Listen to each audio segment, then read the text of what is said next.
Naturellement sur les forums WhatsApp. Nous sommes sur Canal Aoussa et Média d'Afrique TV, cette plateforme qui se joint naturellement et avec une amitié sincère à celle de Bruxelles, à savoir Panafricom TV. Il s'agit donc de Sept Mondes. Sept Mondes ce jour. Nous examinons à la visite prochaine d'Emmanuel Macron, même si au Cameroun, le cachet officiel de la présidence de la République ou du directeur du cabinet civil de la présidence de la République n'est pas encore apposé sur cette visite, encore moins le secrétaire général de la présidence de la République du Cameroun, le ministre d'État Ferdinand Ngongo.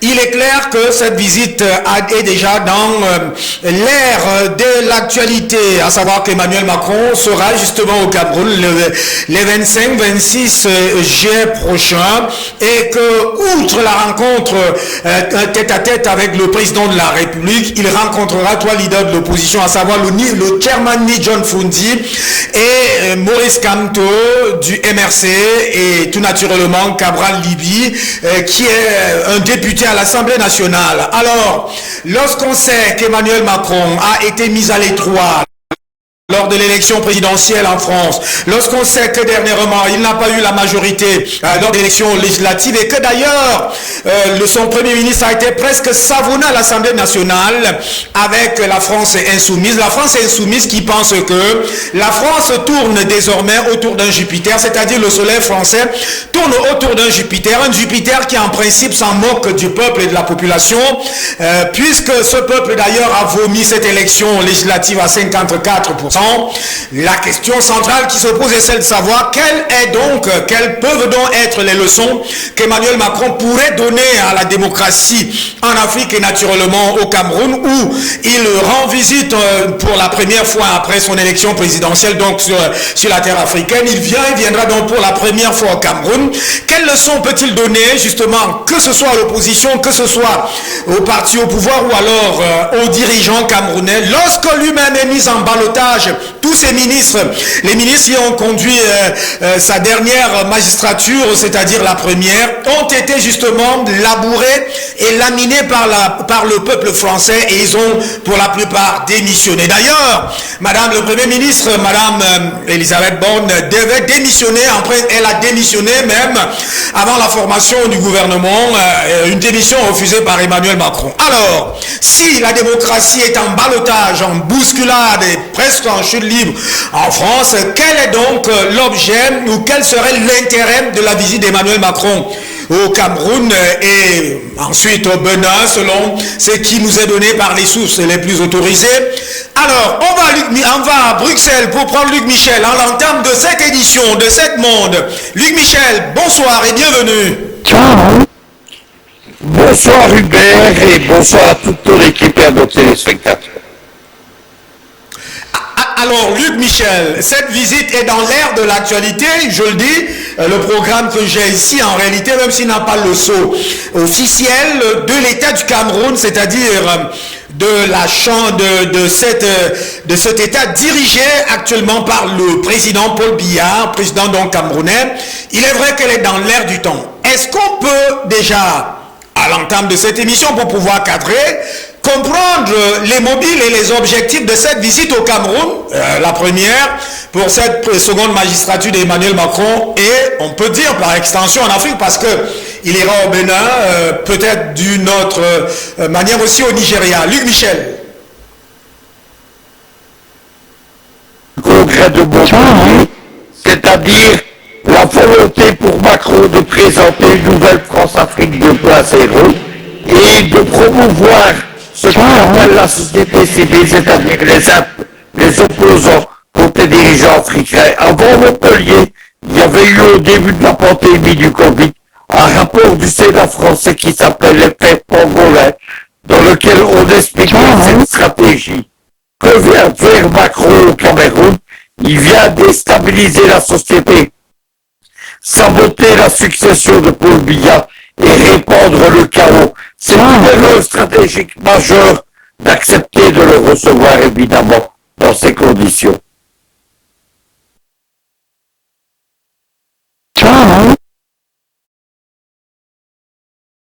le Cameroun a une diplomatie intelligente, une diplomatie qui procède, et comme le disait déjà le président Paul Biya lui-même, dans cette technique du réseau qui joue sur la résilience. Est-ce qu'on pourrait reprocher le président Paul Biya de recevoir Emmanuel Macron alors que vous venez de dire, et ça c'est très clair, vous venez de me dire qu'il vient au Cameroun pour préparer une révolution de couleur. Alors, est-ce qu'on peut rentrer, sans vouloir faire dans la géostratégie du rétroviseur, est-ce qu'on peut rentrer sur les événements qui depuis 2008, non 2018, ont marqué justement les relations du Cameroun, donc de Emmanuel Macron et de l'éminence plénipotentielle qui gère la République du Cameroun, c'est-à-dire Paul Biya? C'est une partie à trois qui concerne Washington. Tout commence en août 2014, lorsqu'a lieu le sommet ouest-africain à Washington. Obama et John Kerry décident de lancer le printemps africain. Cible principale, la République démocratique du Congo, le Burundi et le Cameroun justement. Il n'y a pas d'élection prévue au Cameroun avant 2018, mais début 2015, les Américains ont déjà milliards de gaz. Ils tentent une première révolution de couleur qui ne marche pas. Ensuite, il y a l'introduction du terrorisme de Boko Haram, ça ne marche pas encore.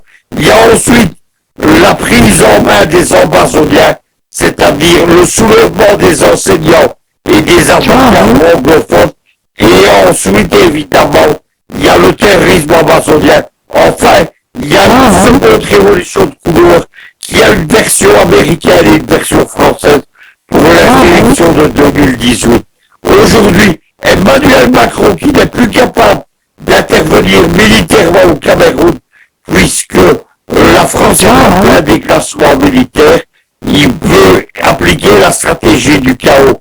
Tout cela a été planifié il y a déjà longtemps dans ce rapport effet Pangolin qui consacrait plusieurs pages à Paul Biya dans les succession et évidemment dans le sommet de Montpellier. On a rappel des dialogues de Macron devant les caméras avec Calibri, avec d'autres opposants. Le but évidemment, c'est de venir semer le chaos. Et moi je répète, il faut arrêter avec les subtilités diplomatiques et l'hypocrisie, accepter dans ces conditions que Macron vienne semer les germes de la division au Cameroun. C'est une erreur stratégique globale. Vous savez que dans des conditions semblables, le colonel Assimi Goïta au Mali a refusé de recevoir Macron. Refusé de recevoir Emmanuel Macron, ça c'est une chose, mais en réalité je ne veux pas me faire l'avocat de la diplomatie camerounaise ici, certainement au cours de nos éditions on aura certainement ceux qui se prononcent en lieu et place de cette diplomatie, mais on peut quand même aller dans le sens de ce que nous sommes en train de dire actuellement. Mais est-ce que dans cette affaire, la fameuse affaire Calibri, est-ce que en réalité la voix d'Emmanuel Macron avait été entendue, puisque tout ce qu'il avait dit, on a d'ailleurs vu le ministre, le porte-parole du gouvernement, René Emmanuel Sadi, qui avait fait une sortie musclée. Cela avait aussi marqué la société civile camerounaise avec beaucoup de panafricains qui avaient pris des positions. Alors, est-ce que vous pensez, Luc Michel, que ce programme mis en place dans les agendas secrets du Quai d'Orsay de l'Élysée et peut-être de Washington de faire une révolution de couleur au Cameroun et naturellement donc emporter l'Afrique centrale à partir justement de la RCA qui est aussi résistante, est-ce qu'une pareille affaire peut marcher actuellement, Luc Michel? Heureusement, oui. Tout d'abord, il faut faire une remarque sur avec Calibri. Bien entendu, Macron prétendait qu'il allait mettre la pression sur Paul Biya, et aujourd'hui, il se vante que cette pression a marché, puisque ses opposants ont été libérés. Maintenant, il faut confondre l'agenda américain et l'agenda français. L'agenda américain, c'est le choix du terrorisme et de la division par les Amazoniens. La marraine des Amazoniens, c'est la vice-présidente américaine, Kamala Harris. Elle a fait recevoir les Amazoniens comme représentants légitimes du peuple camerounais anglophone à la Common House du Canada et au Congrès des États-Unis. Le but des Américains, c'est de déstabiliser le Cameroun par le terrorisme. Au début de cette année, l'ambassadeur l'ambassade des États-Unis, c'est encore une erreur de Yaoundé, moi je le dis. Il a organisé à Yaoundé une conférence qui s'intitulait, bien entendu, Boko Haram, les Kanouris. Les Kanouris, c'est un peuple musulman qui est présent au Cameroun et sur toutes les rives du lac Tchad. Les Américains entendent faire de la question Kanouri la question Olgou, ce qu'est la question Olgou pour la Chine au Cameroun, c'est-à-dire déstabiliser le pays. Eux ne sont pas intéressés actuellement à une révolution de couleur, même si les réseaux de Georges Soros sont très intéressants. Mais les Français, évidemment, ils ont leur propre agenda. Eux, c'est semer le chaos parce qu'ils ne sont pas capables de faire autre chose. Il y a deux agendas impérialistes qui s'opposent à Yaoundé, d'autant plus que Yaoundé s'est rapproché de la Chine et de la Russie. Il y a des accords militaires de même nature que ceux avec la Centrafrique et avec le Mali qui ont été signés avec Moscou, avec l'État russe, il faut le préciser, arrêter Bill Gauzet sous le groupe Wagner, et évidemment, les Français savent qu'ils sont tous en perte là-dedans. Les Russes et leurs associés iraniens, ils veulent lancer depuis 2006 ce qu'on appelle la guerre hybride en Afrique. La cible principale de la guerre hybride, c'est le ventre mou de l'impérialisme occidental en Afrique, l'impérialisme français. Les Russes et les Iraniens savent que s'ils déstabilisent les Français, les autres seront également déstabilisés. C'est tout cela qui va dire.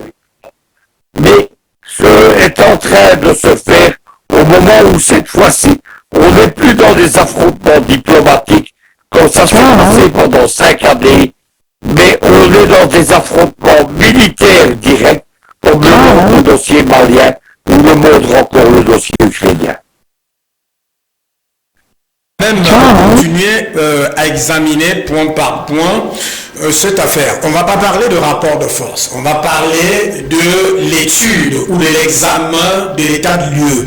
Alors pour vous, lorsque vous examinez actuellement la société camerounaise et la politique camerounaise au plan géopolitique et géostratégique, est-ce que vous ne voyez pas que Yaoundé s'est déjà armé sur beaucoup de choses?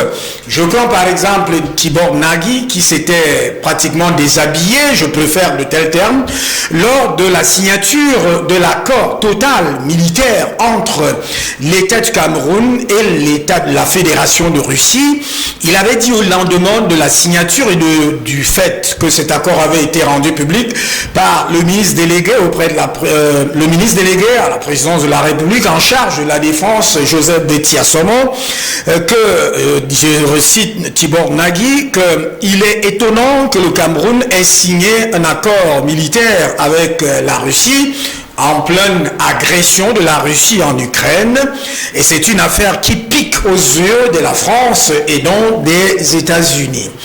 Alors, est-ce que vous pensez que c'est une naïveté d'avoir signé cet accord? Est-ce que cet accord ne dit pas déjà à la France, vous l'avez dit militairement, c'est plus possible, ne dit pas déjà à la France que toute ingérence étrangère, qu'elle soit de la part ou qu'on voudrait fomenter une révolution des couleurs, serait une activité gauche et maladroite? C'est pas une naïveté, ces accords sont de bons accords, et la diplomatie de Yaoundé, c'est une diplomatie efficace, d'autant plus qu'elle est accompagnée d'une structuration d'une armée puissante, notamment le BIR, c'est une force militaire qui compte en Afrique. Mais ça ne suffit pas à isoler et à protéger le Cameroun. Les Américains et leurs domestiques français n'ont pas renoncé à leurs objectifs du printemps arabe, du printemps africain et de la nouvelle politique africaine de Trump, dont je le rappelle, les deux cibles principales, c'est la République démocratique du Congo et le Cameroun. Ces gens-là, évidemment, sont en pleine contre-attaque. Les Américains ont lancé depuis plusieurs semaines une contre-attaque dans toute l'Afrique qui vise singulièrement la Russie et ses alliés dont Yaoundé aujourd'hui. Il y a tout d'abord cette loi américaine qui était votée au Congrès et qui faisait voter au Sénat américain, qui vise simplement à empêcher les investissements économiques de la Russie en Afrique. Il y a deuxièmement la création d'un centre pour la guerre médiatique, ce que l'OTAN appelle la guerre de communication. C'est le Global Engagement, le centre de l'engagement global, un nom militaire qui définit clairement pour cette guerre médiatique est conçu par le Pentagone. Il y a déjà eu des rapports publiés où on attaque notamment le Mali en Afrique, mais aussi la Guinée équatoriale et le Cameroun. Et ce rapport a servi à concocter un rapport du Conseil de sécurité qui a violemment attaqué les Russes dernièrement. Voilà pourquoi Yaoundé aurait tort de croire qu'avec ses accords avec la Russie, elle est protégée. Au contraire, elle est doublement ciblée parce que pour les Occidentaux, c'est inacceptable de faire accord. Il faut préciser quelque chose, c'est l'excès de confidence qui existe à Yaoundé. J'avais rencontré en 2018 des représentants du gouvernement camerounais. Je leur avais présenté le dossier de la déstabilisation du pays, pièce à l'appui. Il était possible d'agir à ce moment-là, notamment sur le plan législatif, et rien n'a été fait. Le résultat, il y a eu la tentative de révolution de Poulot de 2018. Il est temps de réagir. D'autres pays ne se laissent pas faire, à commencer par la Russie, la Chine à Hong Kong, mais également le Sénégal de Macky Sall. Au jeu d'une diplomatie, donc, et vous le reconnaissez, personne ne pourra reprocher, peut-être reprendre sur ce champ ou ce secteur. On sait d'ailleurs que Paul Biya du Cameroun a toujours eu toutes ses victoires sur ce terrain de la diplomatie et même de la justice internationale, lorsqu'on se souvient que lors de cette fameuse affaire, on peut se souvenir de ce secrétaire général de l'Organisation des Nations Unies, Kofi Annan.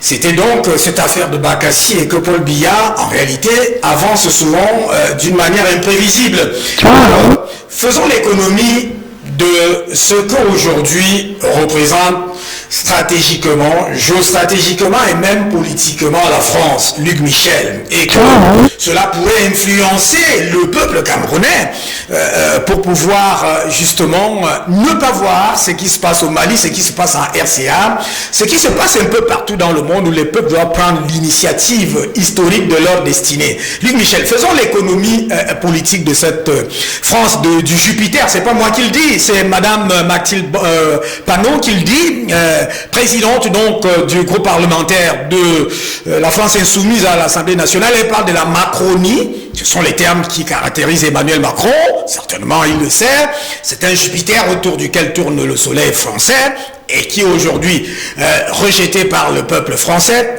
Faisons l'économie, quelles sont les forces, quels sont les atouts qui ont matière à pouvoir influencer le Cameroun?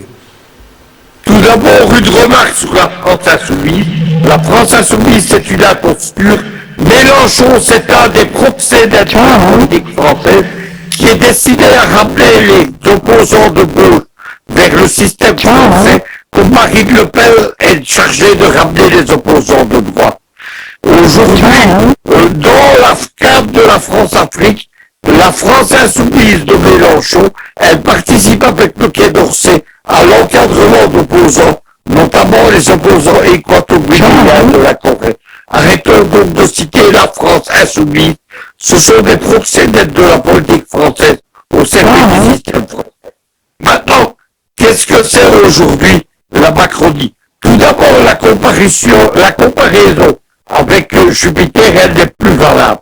On a annoncé partout que Jupiter était mort, et dans une interview donnée cette semaine, Macron a dit lui-même qu'il n'était pas Jupiter, il était un autre dieu grec, Héphaïstos, on appelle Vulcain en latin, c'est le maître de la force des dieux qui est chargé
Luc Michel, je ne veux pas faire comparaison parce que comparaison n'est pas du tout raison, mais en réalité, on pourrait faire dans une grille d'analyse nécessaire des parallèles. Alors, est-ce que lorsqu'on regarde aujourd'hui le Mali et cette diplomatie camerounaise que vous venez de mettre en exergue, est-ce que cette France en ballottage, vous le dites, défavorable, dont un déclassement politique, est-ce que le Cameroun n'a pas des atouts, non pas d'agir dans l'insolence, l'arrogance, mais tout au moins de défendre la dignité de son peuple et ses droits, et rien que ses droits?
Dans cette trajectoire, lorsque vous regardez dans les hommes, vous avez prononcé un nom et je ne vous enfourche pas ou je ne vous oriente pas de force dans cette trajectoire. Faisons quand même l'économie des hommes. Vous venez de prononcer le nom d'entre eux. Et d'ailleurs, le programme que j'ai devant moi, s'il a dans l'assentiment et le cachet officiel de la présidence de la République, il prévoit la rencontre de deux figures de l'opposition camerounaise et ces figures, deux sont représentées à l'Assemblée nationale, c'est-à-dire que c'est des gens qui sont allés aux élections législatives et même sénatoriales, donc municipales, et une figure, celle que vous avez citée, qui n'est pas à l'Assemblée nationale, par le simple fait d'avoir, dans un premier temps, dit qu'elle allait aux élections, dans un second temps, dit qu'elle n'y allait plus aux élections et s'aimait ainsi la zizanie et les divisions dans son propre camp. Quelle lecture pouvez-vous faire de ces trois figures, Luc Michel?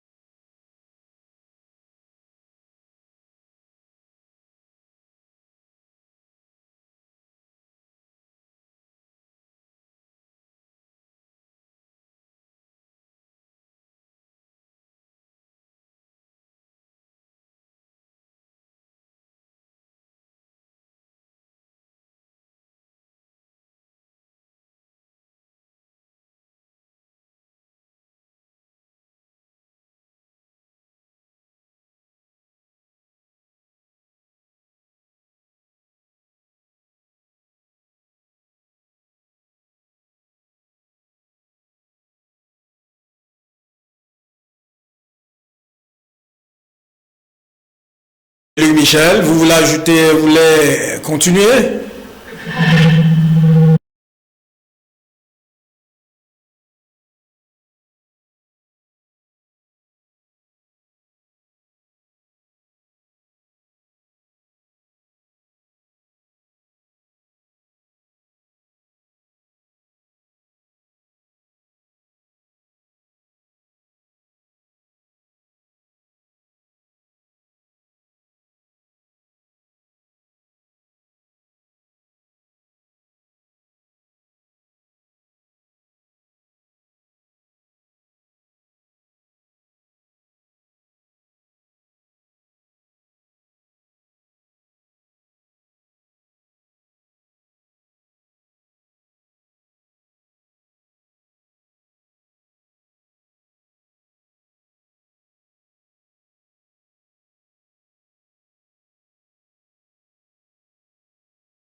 Alors, Luc Michel, on va quand même aller dans la vérité des faits. Vous savez qu'en 2017, on se tient d'une des parties de ce lobby. Et cette partie-là, cette réunion qui se tient donc justement en Allemagne, prévoit qu'il faut, au cours de cette élection de 2018, passer par tous les moyens, même sur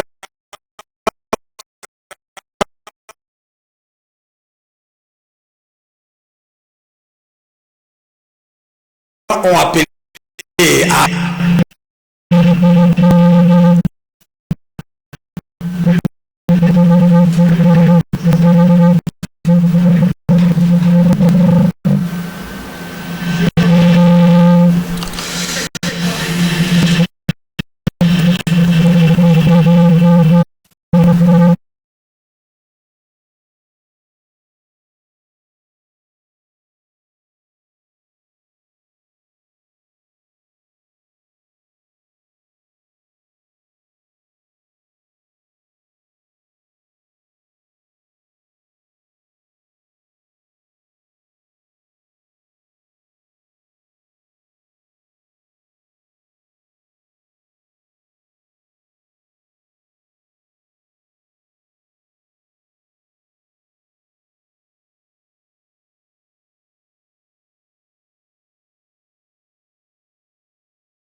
celui-ci est terminé. Je vous parle en je les combats depuis plus de 20 ans. Lorsqu'il y a eu la première Yougoslavie en octobre 2020, j'étais déjà là aux côtés du gouvernement yougoslave. Et nous n'avons pas vu, je vais dire la vérité, et pas compris ce qui arrivait. Nous avons ri de ses opposants, mais un an plus tard, ils renversaient le président Milosevic. Aujourd'hui, la Yougoslavie n'existe plus. C'est un petit État enclavé qui s'appelle la Serbie. C'est cela le destin qui attend le Cameroun si on ne prend pas la mesure. Le dispositif qui est employé contre la Yougoslavie, c'est le même qui est employé contre, bien entendu, le Cameroun. C'est d'une part un bras politique, c'est la révolution couleur, la déstabilisation des élections, la prise en compte et le financement des opposants. Mais deuxièmement, c'est le bras de la sécession. En Yougoslavie, on a fait la sécession du Kosovo, on a fait la sécession du Monténégro, et maintenant encore d'une province courroie, on appelle la Moldavie, exactement comme dans le cas du Cameroun, on a mis en compte la sécession de l'Ambassadie, et maintenant, phénomène qui est complètement négligé, mais qui est en cours de réalisation, la sécession du peuple canadien. Voilà ce qu'il faut retenir. Donc moi, j'alerte les Camerounais, je le fais depuis 2015, je regrette qu'on ne m'a pas écouté. J'ai énormément de sympathie pour le Cameroun, j'y ai beaucoup d'amis, évidemment, je travaille médiatiquement là-bas, et je ne voudrais pas voir, j'ai vu mourir la Yougoslavie, j'ai vu mourir l'Yougoslavie, j'ai vu mourir la vague de l'Est, j'ai vu mourir toute une série d'États en Europe de l'Est, en Asie et en Afrique. J'ai vu brûler Tripoli. Je ne veux pas que ça arrive. Merci à vous, Luc Michel. Mais on n'est pas arrivé à la fin de l'émission et je crois très bien que vous ne verrez pas mourir ou brûler le Cameroun. Ben, nous restons dans cette réflexion et je reprends Tibor Nagui qui avait dit cela pique, c'est-à-dire l'accord avec la Russie pique aux yeux de la France et des États-Unis qui auraient pu aider le Cameroun dans des circonstances à venir. Je le paraphrase ainsi et il avait dit bon vent à la sécession dont vous citez, bon vent à l'Amazonie, bon vent à ce groupuscule. Alors, Luc Michel, interrogeons-nous. Interrogeons-nous d'ailleurs sur la capacité de cette Amazonie à pouvoir infléchir sur le peuple camerounais tout entier qui ne vibre pas sur l'onde de la division et de la sécession. Interrogeons-nous d'abord sur cela et quelles doivent être les réaction du peuple par rapport à cette visite. Interrogeons-nous aussi sur ce que Vladimir Poutine avait dit lorsqu'on parlait justement du fait que les États-Unis ou alors la situation amazonienne, autant pour moi, il avait dit, il avait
Il y a un dictateur aux États-Unis tout puissant, il s'appelle l'Atlantic Council. Il dirige la politique américaine en Ukraine, par exemple, ou en Afrique, depuis George Bush II.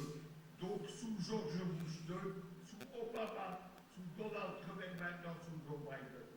Kim Bornaghi, c'est un des dirigeants de cet Atlantic Council. Il y a d'autres noms comme Peter Pfaff, comme l'ambassadeur Alexander Cohen ou l'ambassadeur Donald Booth, l'homme qui a fait éclater le Soudan en 2010-2011. Bon, voilà donc évidemment l'arme de ces gens, c'est de proposer la division des États africains sur base de la sécession. Le Congo en 4 États, c'est ce qu'a proposé Peter Pfaff en 2012, plus un 5e État rwandais, il y aurait donc 2 États rwandais, le Cameroun en 2 États, Cameroun anglophone, Cameroun francophone, l'Éthiopie avec la sécession du Tigré, la Centrafrique, le Mali avec la Savoie et le reste du Mali, etc. Pays par pays, on assiste à ça. Lorsqu'on voit le projet géopolitique qui s'appelle le printemps arabe, devenu le printemps africain, puis la nouvelle politique africaine de Trump, on voit que le but, c'est d'arriver à la constitution de 26 États nouveaux africains. Les Amazoniens, ce sont les porteurs de Mali. Il faut arrêter de les considérer avec mépris, parce que pris en main par le State Department américain, ils sont capables d'avoir un pouvoir de puissance extrême. Le but des Américains, c'est de les amener à la table de négociation sur un plan égalitaire avec Yaoundé comme partie belligérante à la guerre civile. Qu'est-ce que c'est déjà? Les Amazoniens ont été reçus sous l'influence de Kamala Harris à la Common House, c'est-à-dire le Parlement fédéral du Canada, et au Congrès des États-Unis. Ils ont été reçus officiellement, ils ont été présentés là-bas comme les représentants officiels du peuple anglophone du Cameroun. Voilà ce que c'est. Mais maintenant, il ne faut pas confondre les agendas. Le terrorisme amazonien, c'est la carte utilisée, et la sécession, c'est la carte utilisée par le State Department américain. Les Français, eux, ils utilisent la carte de la révolution et de la géostratégie du chaos, le soutien aux opposants, comme Capan Libri ou Oppo. C'est pas du tout le même agenda, évidemment, qui va être développé. Maintenant, les Américains sont en train de tourner le dos à la question amazonienne parce qu'elle n'a pas donné ce qu'ils en espéraient. Et ils sont en train de développer un nouveau scénario. C'est la fameuse question Kanourie. Vous savez qu'il y a une population musulmane en Chine qu'on appelle les Ouïghours qui sert à déstabiliser la Chine dans la région du Xinjiang. Les Américains déstabilisent la Chine aux Nations Unies et ils espèrent démembrer la Chine sur base de cette question ouïghour. Avec la question Kanourie, ils l'ont exposée à Yaoundé en janvier de cette année et imprudemment, Yaoundé a accepté que l'ambassade des États-Unis organise et finance cette conférence. Moi, à l'époque, j'ai créé Casse-Cou. Ils pensent vraiment qu'avec la question Kanourie, ils obtiennent une question amazonienne à la puissance 10. Voilà ce qu'il faut retenir. Moi, je n'ai pas l'habitude de lire dans une boule de cristal. Je fais de l'analyse géopolitique. Je fais de la prévision géopolitique. Généralement, je ne me trompe pas. J'avais particulièrement annoncé en janvier 2010 à Tripoli, dans une incompréhension générale, le plan de destruction de la Jamaïque. J'annonce maintenant que le plan de destruction du Cameroun, il est seulement en train d'être activé, aussi bien avec le plan américain qu'avec le plan français. Alors, on va graduellement vers la fin de cette émission. Luc Michel, vous avez répondu justement sur ces deux déclarations qui s'entrechoquent et qui se repoussent, mais vous n'avez pas présenté comme ça les rapports qu'il y a sur le fait que une révolution de couleur réussissait au Cameroun, ce que cela implique et ce que cela peut représenter pour la sous-région Afrique centrale. On va commencer par financer et relancer les opposants. Ils vont être financés à coût de millions de dollars et à coût de millions d'euros. C'est la première chose. Ils vont être financés de deux côtés. À la fois le Quai d'Orsay et à la fois le State Department américain. Il n'est pas impossible d'ailleurs que Macron et Joe Biden ne travaillent pas ensemble. Vous savez que Macron est très proche des réseaux de George Soros et il est très proche de Kamala Harris. Le mouvement de Macron en marche, c'est la traduction du mouvement George Soros aux États-Unis. On bouge. Voilà ce qu'il faut retenir, évidemment. Maintenant, la chance que le Cameroun a, c'est qu'aujourd'hui, la Russie est de retour en Afrique. Et Poutine, avec l'aide de ses alliés chinois, il protège ses amis africains au Conseil de sécurité. Chaque fois que les Américains ont voulu soulever la question amazonienne, ils voulaient même amener une mission des casques bleus au Cameroun. Poutine, évidemment, a soulevé le veto russe. Voilà ce qui existe. Le Cameroun est protégé par la Russie. C'est une capacité de nuisance en moins pour les Occidentaux. Merci à vous, Luc Michel. Ça suppose donc que la partie n'est pas du tout jouée et que le Cameroun a les armes et dans sa diplomatie de résilience et diplomatie intelligente, incarnée naturellement par le président Paul Biya, on peut lui reprocher beaucoup de choses, on peut même le traiter de beaucoup de noms, mais on ne saurait jamais mépriser sa capacité diplomatique et sa résilience. Alors, en tout état de cause ou en définitive, que devons-nous dire sur cette situation et sur cette visite, Luc Michel? C'est-à-dire, si vous voulez parler aux Camerounais de manière directe. C'est la visite de tous les dangers et il faut faire preuve d'une extrême vigilance. On n'est plus justement dans l'ancienne configuration.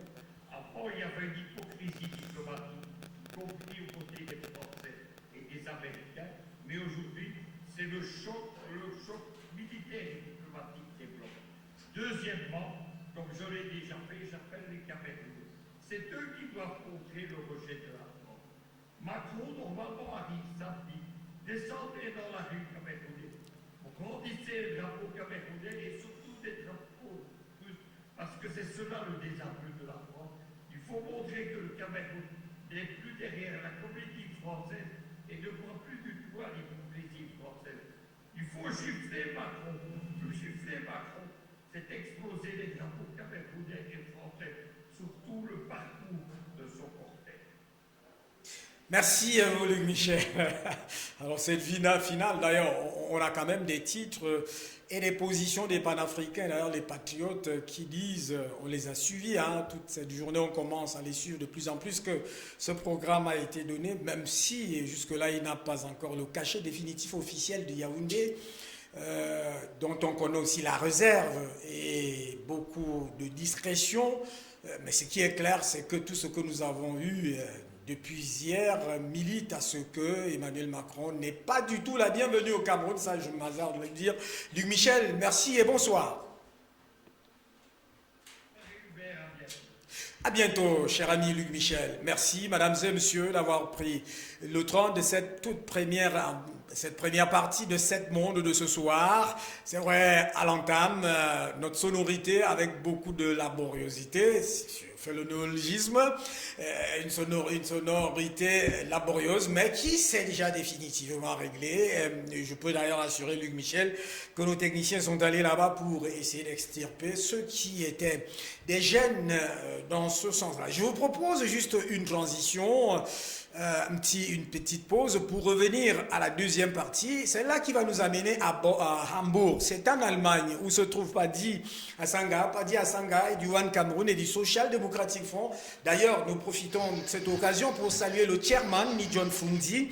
Le chairman Nidjon Fundi qui a accordé une interview très exclusive à Canal Aoussa TV, aux médias d'Afrique TV et aussi à Panafricom, parce que cette interview va faire le tour du monde sur ces supports-là, mais votre mal en patience parce qu'elle viendra ces jours-ci, puisque dans les canons qui régissent notre métier, on sait les respecter. Il faudrait que cela soit et l'assentiment et de l'intervieweur et de l'intervieweur, c'est-à-dire, ou les intervieweurs, c'est-à-dire les télévisions, les deux, les trois, Panafricom TV, Canal Hausa TV et Médias d'Afrique TV.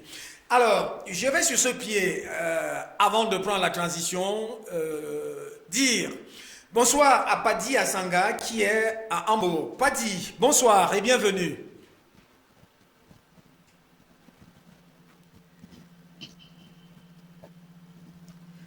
Padi, bonsoir et bienvenue. Ça, c'est du bouillabaisse. Fais quoi? Padi me fait des signes de l'oreille. On va d'abord aller donc prendre la transition pour pouvoir gérer cela et prendre la deuxième partie donc de cette monde de ce soir. Madame, monsieur, bonsoir. On va prendre cette transition. À tout de suite.